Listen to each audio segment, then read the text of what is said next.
कुछ आधुनिक पुस्तकों में नहीं है, लेकिन ये बहुत अच्छा है।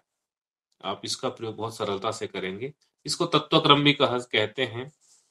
इसके लिए दो तरह से इसका निर्माण कर सकते हैं। या तो आप आकृतियों को तत्वों के हिसाब से विभाजित करके उनको अग्नि, वायु, जल, पृथ्वी ऐसे करके उनको रख लें।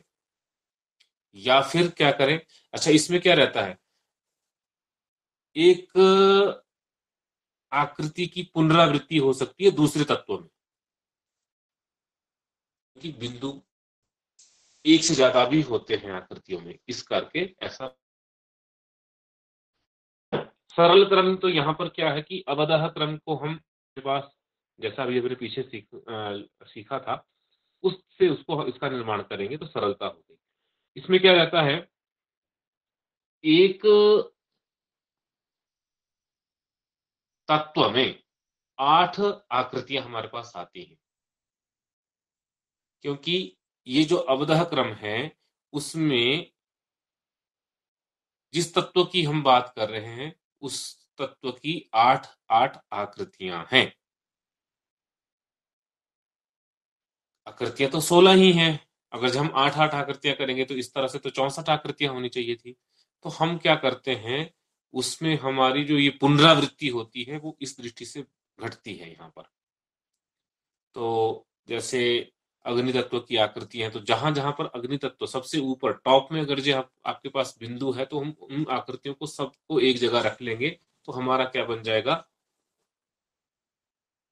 एक जो तत्व क्रम है सोपान पंक्ति का वो पूर्ण हो जाएगा।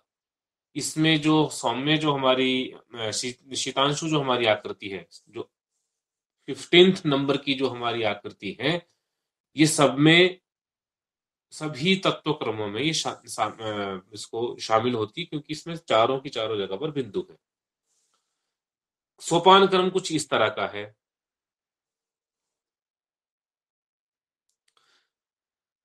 इस सोपान से हम भूत, भविष्य, वर्तमान का भी ज्ञान करते हैं।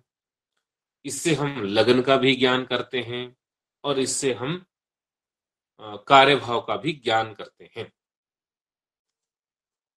ठीक है, ये मैं आपको बताऊंगा कि इसका हम प्रयोग कैसे करेंगे, ये आपको आसानी से आ जाएगा।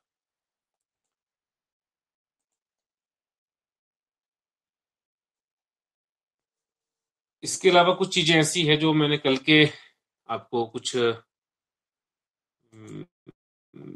वीडियोस मैंने जो पीपीटीज मैंने जो शेयर की थी, उसमें कुछ चीजें थी।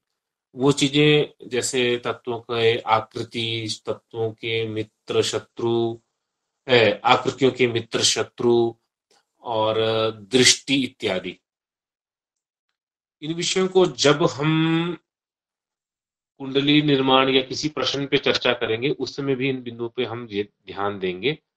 अभी सिर्फ वो क्योंकि वो क्रम आया नहीं है यहाँ पर, तो उसको अभी हम यहाँ पे स्पर्श नहीं कर रहे हैं। यद्यपि थोड़ा थोड़ा वो कल हमने इस पे चर्चा कर ली थी। यहाँ पर जो क्रम आपके सामने आया है अभी, वह है कुंडली निर्माण कैसे करना है। हमने आपको कहा था कुंडली निर्माण की बहुत सी विधियां हो सकती हैं। एक विधि ऐसी है कि आप श्वास को रोकें, ईश्वर का ध्यान करें, और कुछ संख्याओं को सोच लें। उनमें से जो संख्या आपके पास 16 तक आती हैं, उनमें शकुन क्रम से, इसलिए जो मतलब प्रकृति क्रम है उसके क्रम में, मान लो किसी ने 12 सोचा, तो 12वें क्रम पे जो आकृति है उसी आकृति को हम ले लेंगे। परंतु किसी ने 20 सोच लिया, तो हम क्या करेंगे, 16 में से 20 में से 16 को घटाएंगे, तो 4 नंबर की जो आकृति है वो हमारी दूसरी आकृति बन जाती है। हम 4 आकृतियों को लेके आते हैं। पहली, जैसे यहाँ पर 1 2 3 4 लिखा है, ये आकृति या तो हम जैसे मैंने श्वास रोक के बोला वैसे लेते हैं, या पासों से लेते हैं, ठीक है, या फिर रेखाओं से लेते हैं।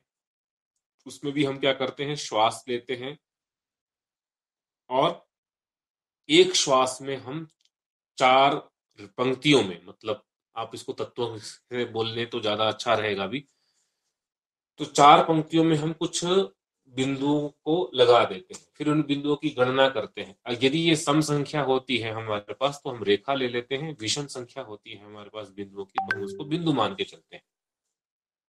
कल मैंने ये भी कहा था कि कौड़ी के द्वारा भी यह प्रक्रिया की जाती है। साउथ अफ्रीका में एक इसी तरह का एक ट्रेडिशन प्रयोग में आता है। वहां पर जो पाम ट्रीज के जो उसके जो बीज हैं उससे भी इसको किया जाता है। तो उसमें क्या रहता है उसके बाद जो हम या तो कौड़ी से करेंगे। कौड़ी में क्या रहता है, कौड़ी का जो जिसमें वो रेखा सी बनी रहती है वो भाग अगर जो आपके सामने को है तो उसको हम रेखा गिनते हैं। कौड़ी अगर जो आपकी उल्टी हो गई है मतलब रेखा भाग नीचे की तरफ को हो गया है तो हम उसको बिंदु मानते हैं। तो कौड़ियों से भी कुछ लोग करते हैं। कुछ लोग दानों से भी करते हैं, चाहे गेहूं के दाने ले लो चावल के दाने ले लो। वो उसको डालेंगे एक बारी में, जो भी संख्या आएगी उस संख्या को वो जो पहले सबसे पहले वाला क्रम है उसी क्रम से वो वहां पर हम आकृतियों को लेके आते हैं। दूसरा क्रम तो ये है कि सबसे सरल क्रम तो ये पासों का ही है। पासे जो है हमारे अष्ट धातुओं के हो सकते हैं, ठीक है, किसी भी और अन्य धातु के भी हो सकते हैं। अन्य धातुओं में मतलब शुद्ध धातु होते हैं, वैसे कोई गजदंत के भी बोलते हैं।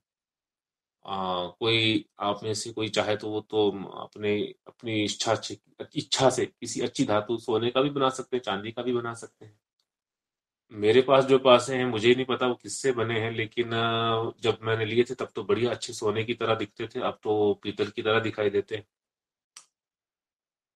पासे किसी भी तरह के आप प्रयोग कर सकते हैं। हाँ ये जरूर है कि अगर जो पासों का निर्माण सही से ढंग से हो, ये बहुत ज्यादा ध्यान रखने वाली बात है। और पासों का निर्माण सिर्फ वर्ष में एक बार ही होता है, 21 मार्च को।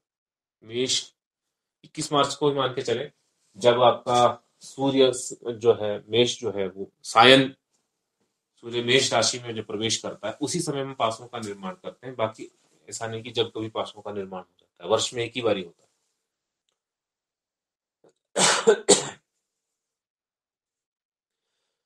तो उन पासों से हम जो चार आकृतियां लेके आते हैं, वो जो चार आकृतियां हैं वो आकृति किस ढंग से लेके आते थे मैंने कल एक दिन बताया भी था कि हम पासे को रखते हैं और पासे में यहाँ पासा भी हमारे पास शायद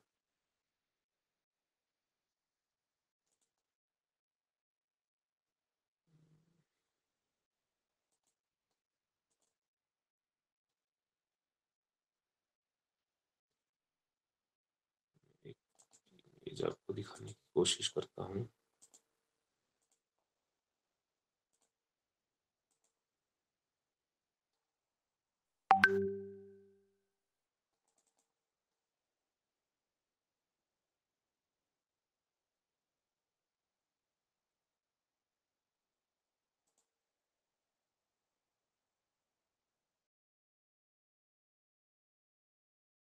शायद नहीं दिख रही है।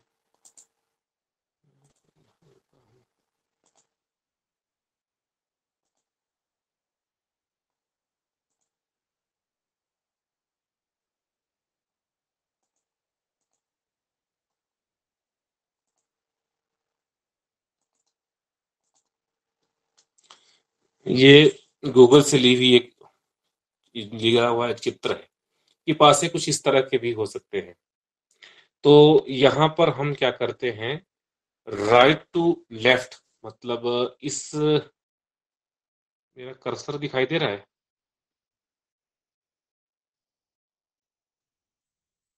जी जी दिखाई दे रहा है। हाँ। बाकी कुछ लोगों को तो स्पष्ट ही है, जिन लोगों को स्पष्ट है उन लोगों को तो बड़े आसानी से दिखाई दे रहा होगा। जिन लोग पहली बार देख रहे हो शायद उनको दिख नहीं रहा होगा। ये जो इस साइड से हम देख रहे हैं ना, राइट हैंड साइड से, वहां से हम इसको देख रहे हैं। और शायद इन्होंने जो नीचे जो कुंडली बनाई है वह भी इसी दृष्टि से बनाई गई है। तो यहाँ पर जो पासे हैं उनको हम मान लो आप पाशक का प्रयोग करते हैं, कुछ भगवती कुष्मांडा का जो मंत्र है उसका भी हम उसको भी बोल सकते हैं। एक मंत्र यहाँ पर और भी है जिसका प्रयोग ग्रंथों में बहुत जगह मिलता है। भगवती कुष्मांडिनी सर्व निमित्त प्रकाशिनी, ऐसा करके एक मंत्र है।